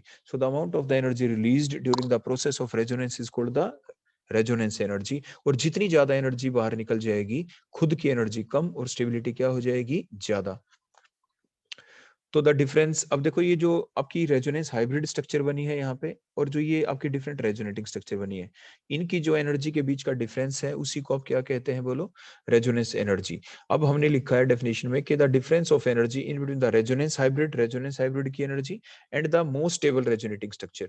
फिर आप कहेंगे सर मोस्ट स्टेबल का मतलब है, यहाँ पे तो जो दोनों स्ट्रक्चर बनी है बेंजीन के केस में दे आर इक्वली स्टेबल, तो किसी की भी एक एनर्जी को आप ले सकते हैं, तो उनके बीच का जो एनर्जी गैप है उसी को आप क्या कहेंगे, रेजोनेंस एनर्जी कहते हैं। लेकिन कुछ और स्ट्रक्चर भी तो बन सकती हैं बेंजीन रिंग के अंदर, वो देखो क्या बन सकती थी, वो ऐसा भी तो हो सकता था जो अभी हमने देखो पीछे बना के दिखाई थी आपको, कि जो दोनों इलेक्ट्रॉन थे, देखो ये जो अभी हमने शो किया था, बोलो कैसे शो किया था हमने, देखो ऐसे आपको बताया था ना कि बेंजीन रिंग के अंदर मान लीजिए ये हमने दिखाया, ये इलेक्ट्रॉन एक ही कार्बन की तरफ देखो ऐसे शिफ्ट हो गए, तो जिस कार्बन की तरफ शिफ्ट हुए उसके ऊपर कैसा चार्ज आ गया, नेगेटिव, इसके ऊपर कैसा आ गया, बोलो positive charge back carbon atom के ऊपर।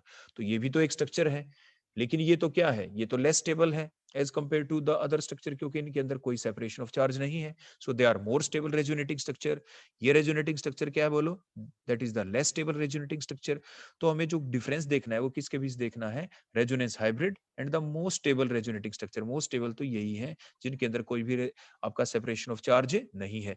या ऐसा भी तो देखो हम कर सकते थे बेंजीन रिंग के अंदर, जो एक साइंटिस्ट था देवार, जिसने ऐसा एक्सप्लेन किया था कि हम क्या करें कि जो बेंजीन रिंग है इसके अंदर एक पाई बॉन्ड को तो देखो फिक्स कर लेते हैं ऐसे, ठीक है, और जो बच गए 2 पाई बॉन्ड, देखो ये इनके अंदर हम क्या करेंगे कि जो देखो ये देखो ये वाला जो कार्बन है इसका एक इलेक्ट्रॉन ले लेते हैं, इधर वाले कार्बन ने अपना एक इलेक्ट्रॉन ले लिया, देखो ऐसे हमने मान लीजिए दिखा दिया इक्वली, तो इन दोनों ने मिलकर अपना नया बॉन्ड बना लिया। तो देखो ये जो पिछला कार्बन था इनके पास एक एक इलेक्ट्रॉन देखो बच गया, देखो ये।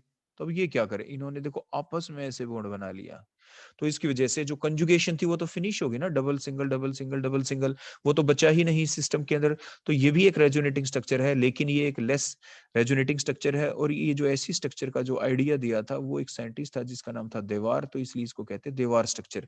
और ये कम स्टेबल होती है, तो रेजोनेंस एनर्जी की जब हम डेफिनेशन लिखते हैं तो उसमें तो हमने किन के बीच का एनर्जी का गैप देखना है, the difference of energy in between the resonance hybrid structure and the most stable resonating structure. वो तो यही है ऊपर, जिनके अंदर कोई सेपरेशन ऑफ चार्ज नहीं था, जिसमें ऑल्टरनेटिवली डबल सिंगल बॉन्ड भी प्रेजेंट थे।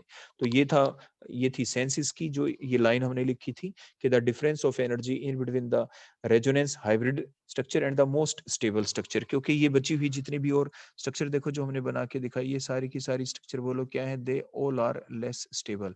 जो दीवार स्ट्रक्चर जो बनी है बोलो ये भी आपकी क्या बनी है, ये भी आपकी बनी है लेस स्टेबल।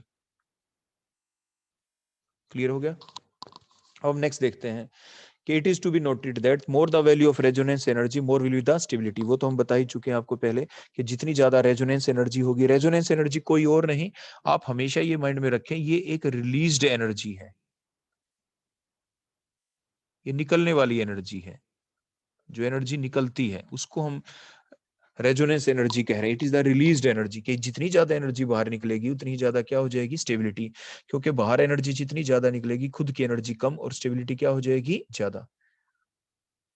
तो अब हम देखते हैं नेक्स्ट रेजोनेंस इफेक्ट और द मीजोमेरिक इफेक्ट। तो जो रेजोनेंस इफेक्ट है ये अभी हमने बता ही दिया कि ये इसके अंदर ये जो कंजुगेशन होती है वो कब चलती है, कि कोई भी डबल बॉन्ड, देखो ये डबल बॉन्ड, देखो ये हमने दिखा दिया, ये डबल बॉन्ड, इसको एज्यूम कर लिया, ये डबल बॉन्ड को, ये डबल बॉन्ड, ये डबल बॉन्ड, ये डबल बॉन्ड एज्यूम कर लिया। It is present alternatively with an odd electron और ए लोन पेयर और ए नेगेटिव चार्ज और ए पॉजिटिव चार्ज और द पॉजिटिव चार्ज। तो आप उसे क्या कहते हैं कि उस कंपाउंड के अंदर कंजुगेशन है, मींस उसके अंदर रेजोनेंस प्रोसेस चलेगी।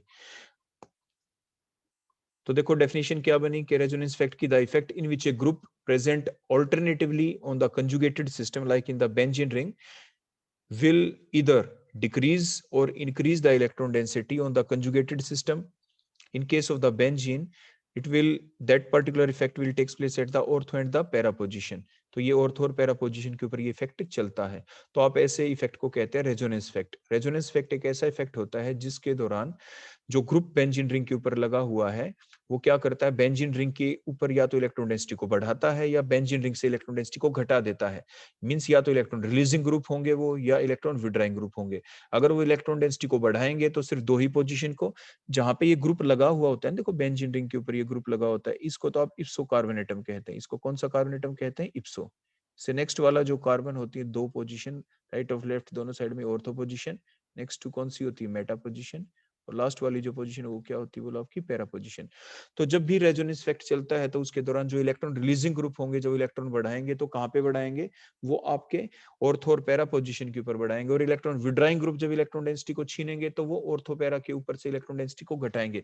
मींस पोजीशन सेम रहेंगी, अभी आप देख पाएंगे पोजीशन सेम रहेंगी, इफेक्ट उन्हीं पोजीशन के ऊपर चलता है। रेजोनेंस इफेक्ट कभी भी मेटा पोजीशन के ऊपर नहीं चलता। It always takes place at either at ortho और द पैरा पोजीशन। ऑर्थो और पैरा पोजीशन के ऊपर ही चलता है, वो मेटा पोजीशन के ऊपर नहीं चलता है। क्लियर हो गया। तो जैसे आप यहाँ पे देख पा रहे हैं, यहाँ पे हम दिखाते हैं, मान लीजिए ये जो, और इनकी जो पहचान आगे आप देख पाएंगे, बड़ी सिंपल सी पहचान होती है कि कौन इलेक्ट्रॉन रिलीजिंग ग्रुप होता है। इलेक्ट्रॉन रिलीजिंग का मतलब कौन इफेक्ट ऐसा होगा जो प्लस आर इफेक्ट वाला होगा, मीन जो इलेक्ट्रॉन डेंसिटी को इंक्रीज करेगा बेंजीन रिंग की तरफ। कौन ऐसा होगा जो माइनस आर इफेक्ट वाला ग्रुप होगा, जो इलेक्ट्रॉन डेंसिटी को डिक्रीज करेगा बेंजीन रिंग से। तो प्लस आर इफेक्ट वाले ग्रुप कौन से होते हैं, प्लस आर इफेक्ट वाले ग्रुप वो ग्रुप होते हैं जो इलेक्ट्रॉन डेंसिटी को इंक्रीज करते हैं। देखो कैसे हुआ, जैसे Cl हमने लिया तो इसने अपने जो लोन पेयर है देखो आगे डोनेट कर दिए बेंजीन रिंग की तरफ, और जब डोनेट किए बेंजीन रिंग की तरफ तो क्या हुआ, ये जो कार्बन इसके पहले से 4 बॉन्ड है तो ये पाई बॉन्ड के इलेक्ट्रॉन देखो आगे हमें शिफ्ट करने पड़े। तो ऑर्थो पोजीशन के ऊपर जहाँ पे शिफ्ट हुए कैसा चार्ज आ जाएगा, नेगेटिव आ जाएगा ना। देखो ऑर्थो पोजीशन के ऊपर ये नेगेटिव चार्ज, तो ऑर्थो पोजीशन के ऊपर बोलो क्या आ जाएगा यहाँ पे, नेगेटिव चार्ज। वही हमने लिखा था कि इलेक्ट्रॉन डेंसिटी ऑर्थो पोजीशन के ऊपर क्या होती है, increase, and simultaneously further movement करेंगे तो पैरा पे इंक्रीज हो जाएगी। जो माइनस आर इफेक्ट वाला ग्रुप है, जैसे NO2 ग्रुप दिखा रखा है, क्योंकि नाइट्रोजन पे पॉजिटिव चार्ज है, तो ये दोनों इलेक्ट्रॉन जब हमने यहाँ पे शिफ्ट करवाए नाइट्रोजन की तरफ तो क्या हुआ, दोनों इलेक्ट्रॉन ऊपर चले गए। तो ये जो कार्बन बच गया इसके ऊपर बोलो कैसा चार्ज आएगा यहाँ पे, अब इसके ऊपर आ जाएगा positive charge, means electron density benzene ring से डिक्रीज हो गई। तो जो माइनस आर इफेक्ट वाले ग्रुप होंगे, इलेक्ट्रॉन विड्राइंग जो ग्रुप होंगे वो क्या करेंगे, बेंजीन रिंग से इलेक्ट्रॉन डेंसिटी को डिक्रीज, और प्लस आर इफेक्ट वाले ग्रुप क्या करेंगे, वो बेंजीन रिंग के ऊपर इलेक्ट्रॉन डेंसिटी को क्या करेंगे, वो इंक्रीज करेंगे। तो ये था हमारा रेजोनेंस इफेक्ट के the effect in which a group present, a group present on the benzene ring और on any of the another conjugated system, या कंजुगेटेड सिस्टम के ऊपर हो। हमने बेंजीन रिंग तो एक कंजुगेटेड सिस्टम है, उसको हमने ले रखा है, तो वो क्या करेगा, विल इधर इंक्रीज और decrease the electron density towards the conjugated system, means towards the benzene ring. तो वो डिपेंड करता है उनके नेचर के ऊपर। देखो सिंपल पहचान अब बताते हैं क्या है। प्लस आर इफेक्ट वाले ग्रुप की सिंपल पहचान क्या है, कोई भी ग्रुप जो बेंजीन रिंग से अटैच है या कंजुगेटेड सिस्टम से अटैच है, उस ग्रुप के अंदर अगर आपको सिंगल बॉन्ड दिखाई दे, क्या दिखाई दे, सिंगल बॉन्ड। देखो जैसे CH3, इसके अंदर भी सिंगल बॉन्ड, यहाँ पे भी, या लोन पेयर दिखाई दे, तो सिर्फ सिंगल बॉन्ड दिखाई दे या लोन पेयर दिखाई दे, सिंगल बॉन्ड दिखाई दे या लोन पेयर दिखाई दे, तो वो क्या होगा, तो वो होगा आपका, बोलो क्या, प्लस आर इफेक्ट वाले ग्रुप। और कोई भी ग्रुप जो बेंजीन रिंग के ऊपर अटैच है या कंजुगेटेड सिस्टम से अटैच है, उस ग्रुप के अंदर या तो आपको पॉजिटिव चार्ज दिखाई दे, जैसे NO2 में पॉजिटिव चार्ज दिखाई दे रहा है, या उस ग्रुप के अंदर आपको डबल बॉन्ड दिखाई दे, ट्रिपल बॉन्ड दिखाई दे, वो सारे के सारे आपके माइनस आर इफेक्ट वाले ग्रुप होंगे, इलेक्ट्रॉन विड्रॉइंग नेचर वो शो करेंगे। तो ये था रेजोनेंस इफेक्ट, इसकी डेफिनेशन। अब रेजोनेंस इफेक्ट जो है इसकी फर्दर हम टाइप देखेंगे। ये दो टाइप का हो सकता है, जैसे अभी हम डिस्कस कर रहे थे, या तो वो होगा प्लस आर इफेक्ट, या क्या होगा वो, माइनस आर इफेक्ट। तो देखो अब सबसे पहले हम आपको ये माइनस आर इफेक्ट के बारे में जैसे बता रहे थे, तो आप देखिए ध्यान से, तो ये हमारा बेंजीन रिंग जो एक कंजुगेटेड सिस्टम है, इसके ऊपर NO2 ग्रुप लगाया, तो नाइट्रोजन जिसके ऊपर पॉजिटिव चार्ज, क्योंकि पॉजिटिव चार्ज है तो ये इलेक्ट्रॉन डेंसिटी को अपनी तरफ अट्रैक्ट करेगा। तो ये बेंजीन के दोनों पाई इलेक्ट्रॉन देखो हमने ये आगे शिफ्ट होते हुए देखो यहाँ पे दिखा दिए। तो बेंजीन वाले कार्बन पे कैसा चार्ज आ गया, पॉजिटिव चार्ज, तो ये ऑर्थो पोजिशन है जिसके ऊपर पॉजिटिव चार्ज आया है। कैसी पोजिशन है बोलो, ये ऑर्थो पोजिशन के ऊपर पॉजिटिव चार्ज यहाँ पे आ गया। फर्दर आपके ये कार्बन जिसके ऊपर पॉजिटिव चार्ज है, इसको फिर इलेक्ट्रॉन चाहिए, तो देखो ये जो डबल बॉन्ड है आगे, ये अल्टरनेटिवली प्रेजेंट है देखो पॉजिटिव चार्ज से, तो ये दोनों पाई इलेक्ट्रॉन की फर्दर शिफ्टिंग हो जाएगी। तो देखो यहाँ पे डबल बॉन्ड बन गया, तो यहाँ पे पॉजिटिव चार्ज आ गया, तो बोलो ये कैसी पोजीशन है जिसके ऊपर पॉजिटिव चार्ज आ गया, ये यहाँ पे पैरा पोजीशन है। तो अभी जैसे हम डिस्कस कर रहे थे, जब कभी भी आपके इलेक्ट्रॉन डेंसिटी डिक्रीज होती है, क्योंकि ये जो ग्रुप लगा हुआ है ये माइनस आर इफेक्ट वाला ग्रुप है, क्योंकि बेंजीन रिंग से इलेक्ट्रॉन डेंसिटी को बोलो क्या कर रहा है, ये डिक्रीज। पहचान क्या थी कि कोई भी ऐसा ग्रुप जिसमें डबल बॉन्ड दिखाई दे या पॉजिटिव चार्ज दिखाई दे, तो वो आपके माइनस आर इफेक्ट वाला ग्रुप होता है। तो इसने इलेक्ट्रॉन डेंसिटी को क्या कर दिया है, कंजुगेटेड जो हमारा सिस्टम है, जो बेंजीन रिंग है, उसके ऊपर से क्या कर दिया, इलेक्ट्रॉन डेंसिटी को डिक्रीज कर दिया। और पार्टिकुलरली बेंजीन रिंग की हम यहाँ पे बात करें तो कहां से डिक्रीज की, वो कौन सी पोजीशन थी, वो थी ऑर्थो और द पैरा पोजीशन। अगर हम देखें प्लस आर इफेक्ट वाला ग्रुप, जैसे यहाँ पे ये अपने इलेक्ट्रॉन डेंसिटी को देखो जब दे रहा है, जैसे अगर हम यहाँ पे दिखाएं कि ये लोन पेयर अब कैसे देगा, तो ये देगा, तो देखो कैसे देगा, क्योंकि डबल बॉन्ड से ऑल्टरनेटिवली प्रेजेंट है। तो लोन पेयर अगर आगे हम शिफ्ट करते हैं यहाँ पे, तो ये जो कार्बन है देखो, ये कार्बन बेंजीन रिंग वाला कार्बन जिसे Cl अटैच, जिसके पहले से देखो 4 ही बॉन्ड थे, देखो 1 2 3 4, तो ये 5 बॉन्ड नहीं बनाना चाहिए। लेकिन जब लोन पेयर आ ही गए, तो अब ये क्या करे, तो ये जो वीक बॉन्ड है वही ब्रेक होगा। वीक बॉन्ड कौन होता है बोलो, पाई बॉन्ड। तो पाई बॉन्ड के इलेक्ट्रॉन देखो आगे हमने फर्दर शिफ्ट करके देते हुए दिखाए, तो ऑर्थो पोजीशन के ऊपर देखो नेगेटिव चार्ज आ गया। तो कौन सी पोजीशन पे आया है बोलो, यहाँ पे नेगेटिव चार्ज ऑर्थो के ऊपर। तो वही हम कह रहे थे, प्लस आर इफेक्ट वाले जो ग्रुप होते हैं वो इलेक्ट्रॉन डेंसिटी को इंक्रीज करते हैं, कहाँ पे इंक्रीज करते हैं, ऑर्थो के ऊपर। फर्दर आप देखें जो ये नेगेटिव चार्ज है ऑल्टरनेटिवली किससे प्रेजेंट है, देखो डबल बॉन्ड के साथ ऑल्टरनेटिवली पोजीशन के ऊपर है। अगर जो ये नेगेटिव चार्ज होता है, इसका मतलब हम पहले भी बता चुके, इसका मतलब होता है ये दो इलेक्ट्रॉन कौन से, देखो ये जो दो डॉट से हमने दिखाए थे, एक इस कार्बन का खुद का था, एक एडजेसेंट कार्बन एटम का था। तो अगर हम इन को दोबारा आगे फर्दर शिफ्ट करते हैं, तो देखो यहाँ पे डबल बॉन्ड बन गया देखो ये। और ऐसा करेंगे तो ये जो कार्बन है देखो, जिधर हम ये पाई इलेक्ट्रॉन पहले शिफ्ट किए, इसके तो देखो पहले से 4 बॉन्ड होते हैं, 1 2 3 4, अब ये पहले से याद करके चलते हैं, तो 5 हो जाएंगे इन दो इलेक्ट्रॉन के, देखो यहाँ से आने से 5 हो जाएंगे इस कार्बन के, जिसके ऊपर H हमने दिखाया है। तो ये क्या करे, 4 कैसे करे, दोबारा से अपने पाई इलेक्ट्रॉन को फर्दर आगे शिफ्ट करेगा। पाई इलेक्ट्रॉन फर्दर शिफ्ट होते हैं, तो अब की बार देखो जो ये नेगेटिव चार्ज आया, ये बोलो कौन सी पोजीशन के ऊपर आ गया, ये है यहाँ पे पैरा पोजीशन जिसपे नेगेटिव चार्ज आ गया। तो इलेक्ट्रॉन डेंसिटी कहाँ पे इंक्रीज हुई है, इलेक्ट्रॉन डेंसिटी इंक्रीज होगी अब की बार पैरा पोजीशन के ऊपर। तो जो आपने क्या देखा, जो प्लस आर इफेक्ट वाले जो ग्रुप होते हैं वो ऑर्थो और पैरा पोजीशन के ऊपर इलेक्ट्रॉन डेंसिटी को इंक्रीज करते हैं, और जो माइनस आर इफेक्ट वाला ग्रुप था जैसे NO2 ग्रुप, वो ऑर्थो और पैरा पोजीशन से इलेक्ट्रॉन डेंसिटी को क्या करता है, वो डिक्रीज करता है। तो आपके दो टाइप के इफेक्ट होते हैं, एक माइनस आर इफेक्ट और दूसरा प्लस आर। तो प्लस माइनस आर इफेक्ट वाले ग्रुप कौन से होते हैं, द इफेक्ट जिसके अंदर होता क्या है, in which a group present on the benzene ring और ऑन ए कंजुगेटेड सिस्टम क्या करता है, डिक्रीजेस, क्या करता है बोलो, वो decreases the electron density on the conjugated system. जो कंजुगेटेड सिस्टम यहाँ पे बेंजीन, उसके ऊपर से इलेक्ट्रॉन डेंसिटी को डिक्रीज करेगा। लेकिन बेंजीन की बात करें तो कहां से डिक्रीज किया, from the ortho and the para position in the benzene ring, so it is called the minus are effect. अगर प्लस आर इफेक्ट की बात करें तो ये कौन था, the effect in which a group present on the conjugated system like the benzene ring will क्या करेगा बोलो, विल इंक्रीज, क्या कर देगा बोलो, वो यहाँ पे इंक्रीज कर देगा इलेक्ट्रॉन डेंसिटी को, will increase the electron density on the conjugated system, और इंक्रीज बेंजीन रिंग के केस में बोलो कहाँ पे कर रहा है, at the ortho and the para position. तो आपने देखा तो कोई इफेक्ट है ना, माइनस आर और प्लस आर वो सेम जगह पे चलता है, ऑर्थो पैरा पे ही चलता है। माइनस आर इफेक्ट वाला ग्रुप है तो ऑर्थो पैरा के ऊपर पॉजिटिव चार्ज आ जाता है, वहां से इलेक्ट्रॉन डेंसिटी डिक्रीज हो जाती है, मेटा के ऊपर से इलेक्ट्रॉन डेंसिटी डिक्रीज नहीं हुई। प्लस आर इफेक्ट देखें तो ऑर्थो पैरा पे इलेक्ट्रॉन डेंसिटी और ज्यादा इंक्रीज हो गई है, मेटा के ऊपर उतनी ज्यादा इंक्रीज नहीं हुई है, सबसे ज्यादा किस पे हुई, ऑर्थो पैरा के ऊपर। क्लियर हो गया आपके?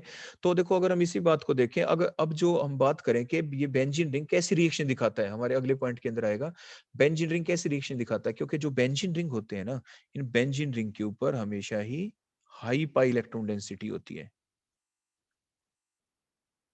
बेंजीन रिंग के ऊपर क्या होती है, हाई पाई इलेक्ट्रॉन डेंसिटी है।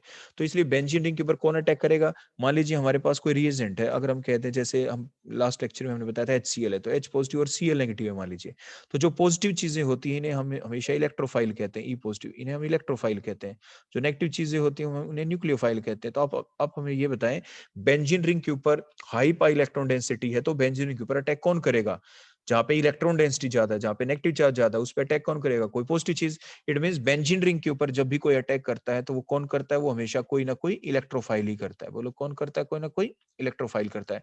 बेंजीन हमेशा इलेक्ट्रोफिलिक रिएक्शन दिखाता है, इस पे इलेक्ट्रोफाइल अटैक करता है, लेकिन तब जब वो प्योर बेंजीन रिंग था, इलेक्ट्रोफाइल कहीं पे भी अटैक कर सकता था प्योर बेंजीन रिंग के ऊपर। तो अगर प्योर बेंजीन रिंग होता तो बोलो कहाँ पे अटैक करता है ये इलेक्ट्रोफाइल, क्योंकि इसके ऊपर तो यूनिफॉर्म पाई इलेक्ट्रॉन डेंसिटी होती, तो ये ऑल पोजिशन आर सेम।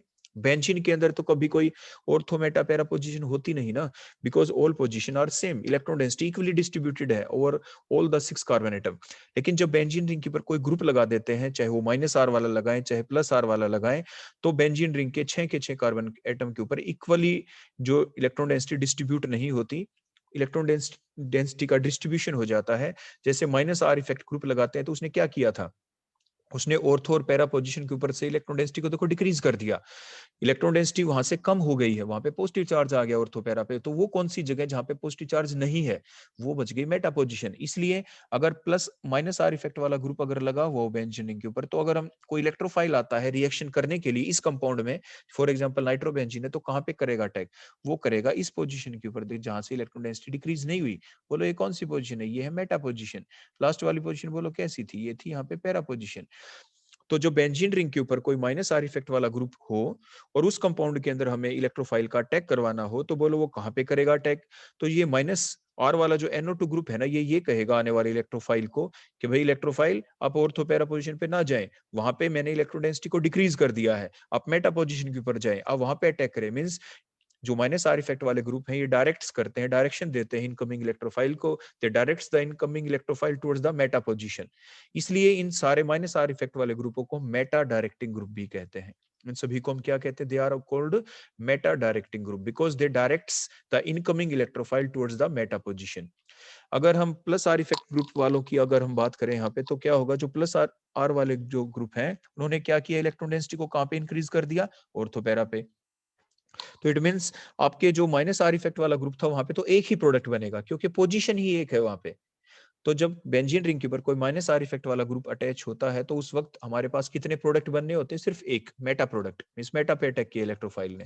लेकिन जब प्लस आर इफेक्ट वाला कोई ग्रुप लगा हुआ होता है जैसे, तो वो जब इलेक्ट्रॉन डेंसिटी दो जगह पे इंक्रीज कर दी, ऑर्थो पे पैरा पे, तो वो क्या कहेगा इनकमिंग इलेक्ट्रोफाइल को, भाई इनकमिंग इलेक्ट्रोफाइल या तो आप जब आ रहे हैं तो आप कहाँ पे अटैक करें, या तो आप अटैक करें ऑर्थो पोजीशन के ऊपर क्योंकि मैंने इलेक्ट्रॉन डेंसिटी वहां पे इंक्रीज कर दी, या पैरा पोजीशन के ऊपर अटैक करें क्योंकि मैंने इलेक्ट्रॉन डेंसिटी कहाँ पे इंक्रीज की है, बोलो पैरा पोजीशन के ऊपर अटैक की है। तो अब हमारे पास दो प्रोडक्ट बनते हैं। जब बेंजीन रिंग के ऊपर कोई प्लस आर इफेक्ट वाला ग्रुप लगा दें और उसके अंदर हम रिएक्शन करवाएं, एक ऐसी रिएक्शन जो इलेक्ट्रोफिलिक रिएक्शन हो, इलेक्ट्रोफाइल का अटैक करें, तो हम दो प्रोडक्ट बनाएंगे। एक बार इलेक्ट्रोफाइल को अटैच होता दिखाएंगे ऑर्थो पोजीशन के ऊपर एक प्रोडक्ट, एक बार अटैच होता दिखाएंगे पैरा पोजीशन के ऊपर तो दूसरा प्रोडक्ट। तो आपके दो प्रोडक्ट बन जाते हैं। तो ये था आपका माइनस आर और प्लस आर इफेक्ट के बारे में बातें। अब हम इनको देखते हैं। देखो, तो माइनस आर इफेक्ट और प्लस आर इफेक्ट ग्रुप की जो पहचान मैंने सिंपल सी देखो क्या बताई थी कि कोई भी ऐसा ग्रुप जिसके ऊपर क्या बेंजीन रिंग के ऊपर यानी कंजुगेटेड सिस्टम के ऊपर ये ग्रुप लगा हुआ है, उस ग्रुप के अंदर या तो आपको डबल बॉन्ड दिखाई दे या पॉजिटिव चार्ज दिखाई दे। तो जितने भी हमने देखो ग्रुप लगा रखे हैं यहाँ पे, चाहे CHO ग्रुप, एल्डिहाइड ग्रुप, इसमें भी आपको डबल बॉन्ड दिख रहा है। NO2 ग्रुप, इसमें भी देखो double bond with positive charge दिख रहा है। ये कार्बोक्सिलिक एसिड ग्रुप, इसमें भी देखो डबल बॉन्ड दिख रहा है। इधर सल्फोनिक एसिड ग्रुप, इसमें भी। तो ये सारे के सारे जो ग्रुप हैं, ये सारे के सारे माइनस आर इफेक्ट वाले ग्रुप हैं। They will decrease the electron density from the benzene ring. तो ये बेंजीन रिंग से इलेक्ट्रॉन डेंसिटी को बोलो क्या करेंगे, ये आपके डिक्रीज कर देते हैं ऑर्थो और पैरा पोजीशन के ऊपर से। प्लस आर इफेक्ट वाले ग्रुप कौन होते हैं? वो ग्रुप होते हैं जिनके अंदर सिर्फ सिंगल बॉन्ड दिखाई दे या लोन पेयर दिखाई दे। तो आपके कोई भी ऐसा ग्रुप जिसके अंदर आपके सिंगल बॉन्ड दिखने चाहिए, देखो CH3 सिंगल बॉन्ड है, NH2 सिर्फ सिंगल बॉन्ड है और लोन पेयर भी है, तो सिंगल बॉन्ड दिखाई दे या सिंगल बॉन्ड के साथ लोन पेयर दिखाई दे तो सारे प्लस आर इफेक्ट वाले ग्रुप होंगे। मींस वो इलेक्ट्रॉन डेंसिटी को इंक्रीज करेंगे टुवर्ड्स द कंजुगेटेड सिस्टम, और बेंजीन के केस में टुवर्ड्स द बेंजीनिंग। और वो पोजीशन कौन सी होती है हमने बताया था, ऑर्थो और पैरा के ऊपर इंक्रीज करेंगे इलेक्ट्रॉन डेंसिटी को। और माइनस आर इफेक्ट वाले कहां से डिक्रीज करेंगे? ऑर्थो और पैरा से डिक्रीज करते हैं, मींस पोजीशन सेम रहती है। तो हमने क्या लिखा 10 के माइनस आर इफेक्ट वाले ग्रुप कौन होते हैं? The groups in which the central atom of the group present on the conjugated system must have positive charge और द मल्टीपल बॉन्ड। और यहाँ पे कौन होगा? They have the single bond और द नेगेटिव चार्ज और द लोन पेयर उनके ऊपर होना चाहिए। इसके बाद नेक्स्ट पॉइंट, ये इनके एग्जांपल हमने लिख दिए नीचे, आपको शो कर ही दिया हमने। इसके बाद नेक्स्ट पॉइंट आ जाता है कि माइनस आर इफेक्ट वाले ग्रुप करते क्या है। अभी हमने पहले ही आपको बता दिया, माइनस आर इफेक्ट ग्रुप्स क्या करते हैं? They decrease the electron density from the conjugated system. In case of the benzene they decrease the electron density from the ortho and para position. और प्लस आर वाले क्या करते हैं? They increase the electron density at the ortho and the para position. जैसे ये चीज हम आपको पहले ही बता चुके हैं। और ये फिर उसके बाद होगा क्या, देखो इलेक्ट्रोफाइल की बात आती है। So the electron density will be more at Meta position. Minus are effect वाला ग्रुप लगा हुआ हो, जैसे NO2 ग्रुप लगा हुआ है, तो इन्होंने इलेक्ट्रॉन डेंसिटी को तो कहां से डिक्रीज कर दिया? ऑर्थो पैरा के ऊपर से डिक्रीज कर ही दिया है। ऑर्थो और देखो ये पैरा, ऑर्थो के ऊपर पॉजिटिव चार्ज आ गया, पैरा पे आ गया, यहाँ पे तो डिक्रीज कर दिया। इलेक्ट्रॉन डेंसिटी कहाँ पे ज्यादा बची? जहां से डिक्रीज नहीं किया, वो है Meta position. So the electron density will be more at Meta position when the minus are effect group is present on the benzene ring and thus they direct the incoming electrophile for attack towards the meta position। इसलिए जो incoming electrophile है वो कहाँ पे attack करेगा? Will attack at the meta position. वो Meta position के ऊपर ही अटैक करेगा। देखो यहाँ पे ये रही मेटा पोजीशन, इसके ऊपर करेगा ये अटैक, ऑर्थो और पैरा के ऊपर अटैक नहीं करेगा, क्योंकि ऑर्थो पैरा पे तो पॉजिटिव चार्ज आ गया है। और जो प्लस आर इफेक्ट वाले ग्रुप में क्या हुआ था? ऑर्थो पैरा के ऊपर इलेक्ट्रॉन डेंसिटी इंक्रीज हो गई थी, तो जो इनकमिंग इलेक्ट्रोफाइल है वो कहाँ पे अटैक करेगा? वो अटैक करेगा, बोलो कहाँ पे? या तो वो अटैक करेगा आपकी ऑर्थो पोजीशन के ऊपर, या अटैक करेगा बोलो आपकी पैरा पोजीशन के ऊपर। तो प्लस आर इफेक्ट वाले जो ग्रुप हैं वो डायरेक्ट क्या करेंगे इनकमिंग इलेक्ट्रोफाइल को? ऑर्थो पैरा की तरफ। इसीलिए जो माइनस आर इफेक्ट वाले ग्रुप होते हैं इनको मेटा डायरेक्टिंग ग्रुप कहते हैं, because the minus are effect groups directs the incoming electrophile towards the meta position. और जो प्लस आर इफेक्ट वाले ग्रुप होते हैं उन्हें ऑर्थो पैरा डायरेक्टिंग ग्रुप कहते हैं। वो लोग क्या कहते हैं इन्हें? Ortho para directing groups, because they directs the incoming electrophile towards the ortho para position.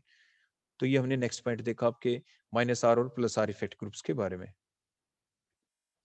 अब हम देखेंगे रेजोनेंस इफेक्ट और इंडक्टिव इफेक्ट के बीच में डिफरेंस क्या था। इंडक्टिव रेजोनेंस इफेक्ट और इंडक्टिव इफेक्ट जो हमने पहले वाले लेक्चर में पढ़ा था। तो रेजोनेंस जो इफेक्ट है इसके अंदर कंजुगेटेड सिस्टम का होना जरूरी है। इंडक्टिव इफेक्ट के अंदर ये तो सभी कंपाउंडों में चलता है इंडक्टिव इफेक्ट, क्योंकि वहां पे सिग्मा बॉन्ड की इन्वॉल्वमेंट होती थी, वहां पे कोई डबल बॉन्ड कंजुगेटेड सिस्टम की जरूरत नहीं होती। जैसे आपके इन एग्जांपल्स में दिख रहा है कि कंजुगेटेड सिस्टम का होना जरूरी है। यहाँ पे जो हमने दिखाया प्लस आर OH ग्रुप लगा दिया, आपके प्लस आर जो CH3 ग्रुप हमने लगा दिया, तो एंड सो ऑन। तो इंडक्टिव इफेक्ट चलाने के लिए तो क्या है, इंडक्टिव इफेक्ट तो हर जगह ही चलेगा, देखो वो किसी भी कंपाउंड में चल सकता है। आपके जहाँ पे ये प्लस आर माइनस आर चलेंगे वहां पे भी देखो, जहाँ पे ये प्लस आर इफेक्ट चल रहा है, जैसे मान लीजिए आपके OH लगा दिया, तो हमने पहचान बताई थी ना प्लस आई माइनस आई की, कि कोई भी ग्रुप जिसके अंदर कार्बन दिखे, हाइड्रोजन दिखे और सिंगल बॉन्ड दिखे, वो सारे के सारे प्लस आई इफेक्ट वाले ग्रुप होते हैं। और वो सारे ग्रुप जिसके अंदर इनको छोड़ के बचे हुए सारे ग्रुप क्या होते हैं बोलो? माइनस आई वाले होते हैं। तो ये इनकी आइडेंटिफिकेशन थी, जैसे हमने आज आपको प्लस आर और माइनस आर के आइडेंटिफिकेशन के बारे में भी बताया, उनके ग्रुप्स के बारे में। तो ये OH बोलो कैसा इफेक्ट है इसका? है तो प्लस आर क्यों? क्योंकि प्लस आर की पहचान क्या थी? कोई भी ग्रुप जिसमें सिंगल बॉन्ड और लोन पेयर दिखे। यहाँ पे एटम नहीं देखने होते, हमने क्या देखना होता है? कोई भी ग्रुप जिसमें सिंगल बॉन्ड और लोन पेयर दिखे, तो प्लस आर है, तो ये प्लस आर इफेक्ट चलेगा। और माइनस आई क्यों है, क्योंकि प्लस आई वाले तो कौन थे, वो ऐसे ग्रुप जिसमें कार्बन, हाइड्रोजन और सिंगल बॉन्ड, यहाँ पे तो ओ आ गया, तो माइनस आई इफेक्ट है। तो सिग्मा बॉन्ड के देखो जो इलेक्ट्रॉन है, इनको देखो सिग्मा बॉन्ड के इलेक्ट्रॉन्स को ये अपनी तरफ अट्रैक्ट करेगा, सिग्मा बॉन्ड के इलेक्ट्रॉन, तो माइनस आई इफेक्ट तो इस कंपाउंड के अंदर भी चलेगा ही। क्लियर हो गया। तो वो जो इंडक्टिव इफेक्ट होता है वो तो हर कंपाउंड के अंदर चलता है, और जो रेजोनेंस इफेक्ट है वो कंजुगेटेड सिस्टम्स के अंदर चलता है। नेक्स्ट पॉइंट, आपके रेजोनेंस जो इफेक्ट है इसके अंदर किसकी डीलोकेलाइजेशन होती है, जो हमने पहले बताया था, उसमें आपके पाई बॉन्ड के इलेक्ट्रॉन की, लोन पेयर इलेक्ट्रॉन्स की, या to be lone pair electrons, क्योंकि जो हमने पीछे डिस्कस कर चुके हैं। और इसके अंदर डिस्प्लेसमेंट बोलो किसकी होती है, आपके इंडक्टिव इफेक्ट के अंदर, इसके अंदर होते हैं सिग्मा बॉन्ड के, देखो जो इलेक्ट्रॉन होते हैं हमने यहाँ पे दिखाया, जैसे यहाँ पे फिनोल के केस में भी दिखाया, ये सिग्मा बॉन्ड के इलेक्ट्रॉन है, इनकी डिस्प्लेसमेंट होगी। उसके बाद रेजोनेंस इफेक्ट के दौरान क्या होता है, it involve the complete transference of the electron. देखो जब रेजोनेंस इफेक्ट चलता है, देखो हम दिखाएं जैसे इसमें ये पाई बॉन्ड के इलेक्ट्रॉन देखो हमने कंप्लीट शिफ्ट कर दिए यहाँ पे, और ये पाई बॉन्ड के ये लोन पेयर, और इस कार्बन के देखो पहले से 4 बॉन्ड है, 1 2 3 4, तो वीक बॉन्ड कौन सा है, पाई बॉन्ड, तो वीक बॉन्ड आगे फर्दर डिस्पर्स हो गया, फर्दर उसकी डिलोकेलेशन हो गई, तो कंप्लीट ट्रांसफरेंस ऑफ इलेक्ट्रॉन होता है। तो इट में leads to the creation of positive और द नेगेटिव चार्ज। तो कार्बन के दोनों लोन पेयर आगे चले गए तो कार्बन पे पॉजिटिव चार्ज आ जाएगा, और बेंजीन रिंग वाले कार्बन के ऊपर बोलो क्या आ जाएगा, यहाँ पे अब नेगेटिव चार्ज आ जाएगा। तो may leads to the creation of the complete positive or the negative charge on the atoms, और वहां पे स्लाइट पॉजिटिव और स्लाइट नेगेटिव चार्ज आना होता है जब आपके इंडक्टिव इफेक्ट चलता है, जैसे हमने यहाँ पे इन डायग्राम्स के अंदर शो कर रखा है। उसके बाद जो इसका इफेक्ट है पूरे सिस्टम के अंदर बिल्कुल यानी लगभग सेम रहता है, विद देखो ये एक्सेप्शंस तो चलेंगी ही, जैसे बेंजीन रिंग के अंदर केटी इंक्रीजेस, जो प्लस आर इफेक्ट वाले ग्रुप है, they increases the electron density more at ortho and para position than the meta position, क्योंकि ऑर्थो पैरा के ऊपर ही चलता है, वो तो बात है ही। लेकिन क्या है, इसका असर पूरे सिस्टम के ऊपर चला, एक एंड से दूसरे एंड के ऊपर आपका इसका सिस्टम चलता है। तो इसका जो ऑलमोस्ट रिमेन सेम हम यहाँ पे लिखेंगे, बिल्कुल सेम तो नहीं रहा, क्योंकि ऑर्थो के पैरा के ऊपर ज्यादा इलेक्ट्रॉन डेंसिटी बढ़ी है, मेटा के ऊपर कम, तो it effect almost remain same as compare to the, देखो इंडक्टिव इफेक्ट बता रहे हैं, जबकि जो इंडक्टिव इफेक्ट होता है उसका जो इफेक्ट है ना वो कंटिन्यूअसली डिक्रीज होता है। बात हम कंटिन्यूअसली की बता रहे थे कि एक एंड के ऊपर जहां पे देखो आर या एक्स ग्रुप देखो जो हमने लगा रखे हैं, इसके साथ वाला जो कार्बन एटम है उसके ऊपर इंडक्टिव इफेक्ट ज्यादा होगा, क्योंकि देखो माइनस आई इफेक्ट वाला ग्रुप जैसे एक्स लगा दिया तो इसने इलेक्ट्रॉन डेंसिटी देखो जो छीनी है, तो इस कार्बन के ऊपर स्लाइट पॉजिटिव चार्ज आया, अब ये अगले से जब छीनेगा तो उसके ऊपर स्लाइट स्लाइट पॉजिटिव चार्ज आएगा, तो क्योंकि वो कम सिग्मा इलेक्ट्रॉन्स को अपनी तरफ ये विड्रा कर पाएगा, और इस तरह से इंडक्टिव इफेक्ट डिक्रीज होता चला जाता है। मीन्स अगर हम OH ग्रुप की बात करें यहाँ पे, तो OH ग्रुप जो अपना इंडक्टिव इफेक्ट दिखाएगा ऑर्थो पोजीशन के ऊपर सबसे ज्यादा दिखाएगा, मेटा के ऊपर और कम दिखाएगा, और पैरा के ऊपर सबसे कम दिखाएगा। तो जो अगर हम इंडक्टिव इफेक्ट की बात करें तो ये सबसे ज्यादा कहां पे चलेगा इस केस के अंदर, ortho greater than Meta greater than para, ऐसे चलता है। आगे बात समझ में, ये बात हमने बताई इंडक्टिव इफेक्ट की। और अगर हम रेजोनेंस इफेक्ट की बात करें तो ये कहां पे चलता है, it takes place more at ortho and para position than the meta position, क्योंकि हमने पीछे जो डिफरेंट रेजोनेटिंग स्ट्रक्चर बना के भी आपको बता दिया था। तो इंडक्टिव इफेक्ट डिस्टेंस के साथ कम होता है, मींस OH ग्रुप का जो इफेक्ट होगा माइनस आई वो किसके ऊपर पड़ेगा, ऑर्थो के ऊपर ज्यादा, देन मेटा, देन पैरा। और रेजोनेंस क्योंकि वो माइनस प्लस आर इफेक्ट से उसने इलेक्ट्रॉन डेंसिटी ऑर्थो पैरा पे ज्यादा बढ़ाई, तो ऑर्थो पैरा पे ग्रेटर होगा as compare to the meta one. Clear हो गया, इस पॉइंट का मतलब आपको समझ में आ गया होगा। और नेक्स्ट पॉइंट, जो रेजोनेंस इफेक्ट होता है ना ये हमेशा ही स्ट्रॉन्गर होता है, क्योंकि इसके अंदर देखो हमें इलेक्ट्रॉन की मूवमेंट देखो आप कहां पे ज्यादा होगी।